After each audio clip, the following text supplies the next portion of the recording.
Hello guys, welcome to our YouTube channel, and today we are going to learn how to sign in POF account. So let's get started.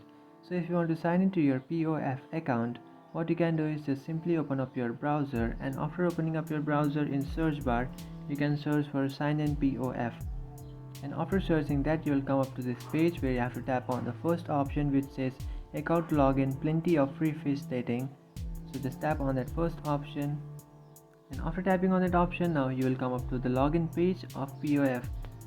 And to log in your POF account, what you can do is just enter your username and password. You can also enter your email address instead of username if you would like.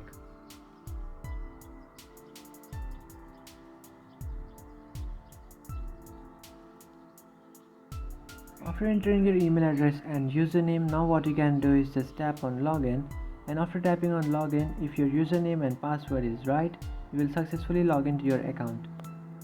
But if your username or password is wrong, what you can do is just tap on forgot username. But if your password is wrong, what you can do is just tap on forgot your password, and after tapping on forgot password, you can easily reset or recover your password. And after resetting or recovering your password, what you can do is you will come back to this login page and just enter that password that you have resetted and recovered, and then tap on login, and after tapping on login you will successfully log into your account. So that's it guys, this is how to sign into your POF account. If you find this video helpful, don't forget to like and subscribe to our channel. If you have any doubts, feel free to comment below. Thanks for watching.